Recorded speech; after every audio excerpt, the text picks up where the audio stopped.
So let's talk about these Christmas Day games, the two other Christmas Day games. The other two Christmas Day games were the Miami versus Philadelphia and the Mavericks versus Suns. In these games, they were pretty interesting as Miami versus Philadelphia was a game which was characterized, by the fact that Miami had a huge lead at the start, but then they just blew it. And going into the fourth quarter, the game was tied. I do want to say that this is pretty interesting, this game, because both of these teams really did ball out, right? And they both played extremely well. But I do want to say that this was almost a historic choke job by Miami. A 76ers team that doesn't have Joel Embiid should be light work, especially for a team which is considering making the playoffs and having a good record this season. In this game, the best player was actually the rookie, Jaime Jaquez Jr. He dropped 31 points, 10 rebounds, 5 offensive rebounds, 5 defensive rebounds with with 2 steals and an assist. Meanwhile, you had guys like Tyler Hero, play, dropped 22, and he's been looking really good in his time back. And guys like Bam, which obviously Bam did his thing. He dropped 26 points, 15 rebounds, and 5 assists with 3 blocks. In my opinion, this game was mostly just characterized by the fact that the Heat were playing much better. They shot great. They were making a lot of the things that they did. And even though the 76ers got 10 more shots overall, the 76ers had 94 shots taken in the whole game. Meanwhile, the Miami Heat had 84. I do want to say that there was a better percentage, in terms of the field goal makes and the free throws made by the teams. I will say that this game was close, and going into that fourth quarter, it was very impressive, the comeback that the 76ers had, strung together.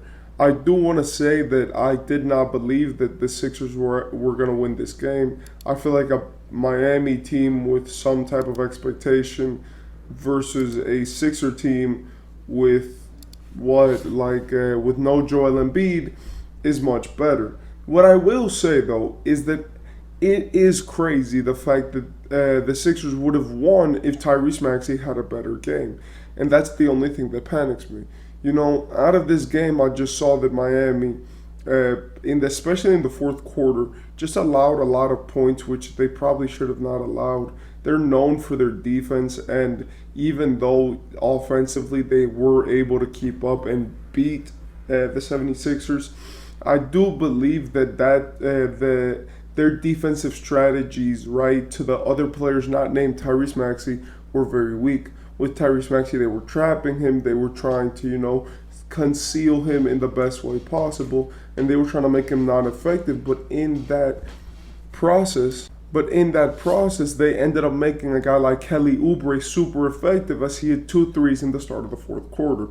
Do want to say that Kyle Lowry, even though he is extremely overpaid, he did play really well this game. And of course, in the fourth quarter, this Hawkins kid took over.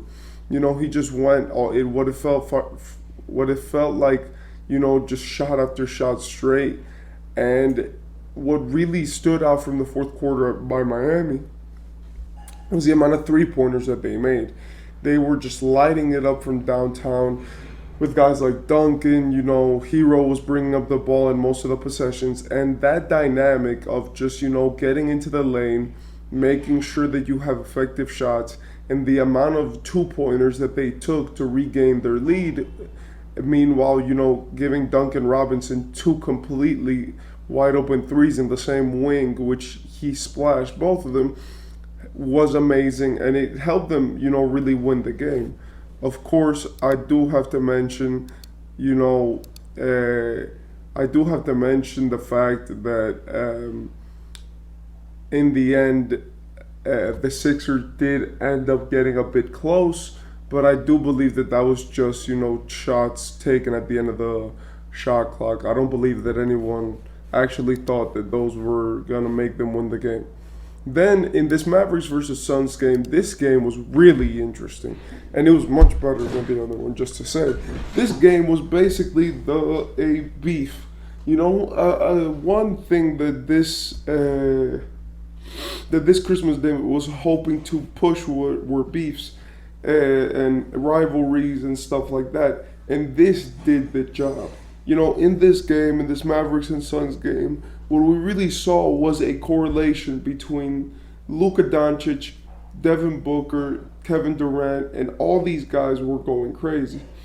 In this game, Luka Doncic dropped 50 points, 15 assists, and 6 rebounds.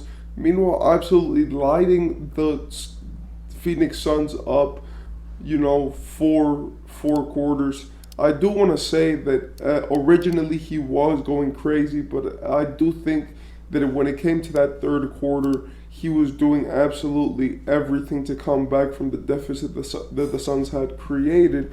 And then when that fourth quarter came, it just felt like everything was going in. I do want to say that he had some incredible stuff happen this game. Those step back dribbles that he did into the threes, where it felt like he was jumping before he took the shot. It looked like Luka actually fixed his jump shot. The assist that he was getting to wide open people in the corner were very timely and very good, especially those young swing passes that he was doing, where it felt like he was just throwing the ball at full force at whoever was in the corner and that they were making the shot. I do want to say shout out to Dante Exum. He did make some marquee threes in this game, especially in the first few quarters. Well, not some threes, but he was pretty good in the first quarters, right? And the reason why I say shout out to him is because the biggest thing that stood out this game was the Mavericks defense, and I believe that was because of the starting lineup that they used. They had Luka, Tim Hardaway, Derrick Jones Jr., Dante Exum, and Derek Lively. And this starting lineup worked perfectly. Derrick Jones Jr. shot really well when he was given the ball in his spots. He was able to slash through the lane effectively. Tim Hardaway, even though he did turn off at the end there, he was able to, score a good amount and be effective. And obviously Derek Lively was one of the stars of this game, getting a double-double, a 20-point double-double, meanwhile being probably one of the most important players to this game. So for the Suns, you may be asking, so what did the Suns do? The Suns played well. They did. Originally in the first two quarters, they didn't. They were slow on their feet on defense. They were allowing too many transition points.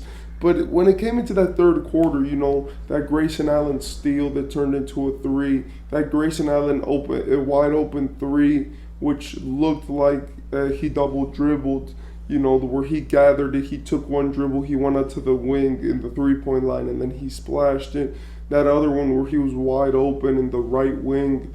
Then that other one in the corner where it looked like, there was something going on there. But with everything said, Grayson Allen played one of the best basketball games that he could have played.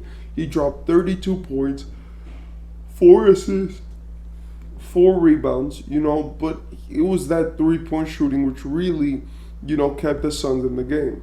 If we're being honest, Devin Booker and Kevin Durant did not come to play today.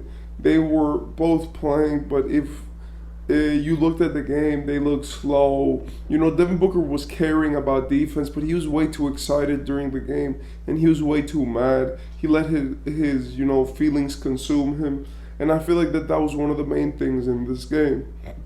You noticed that the Suns mentally weren't in a good spot coming into this game. Dallas, they're, in the top of the West. They're doing great. Their stars are happy. And they've been extremely good when it comes to winning basketball games. But when you saw the Phoenix Suns, come in, they came in, Kevin Durant, it had been reported that Kevin Durant was mad with the team because of how the inconsistency, that he had frustrations. It was reported, Devin Booker was saying, obviously, his whole beef with Luka was showing on the court. And in my opinion, this game was just kind of a mess for the Suns. They still managed to put together a good game, and especially a guy like Grayson Allen and Eric Gordon, they managed to play their part really well. Meanwhile, having bench pieces actually, contribute like Chimezie Metu, who which had the game of his life with 23 points and 19 rebounds.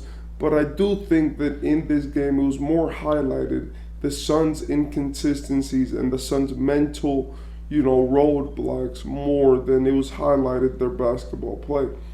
I do think that if in a different world, this probably would have been a different result just because Kevin Durant and Devin Booker played so badly. But I do think that this is just what comes with, this type of situations. And Luka smoked them. So, yeah,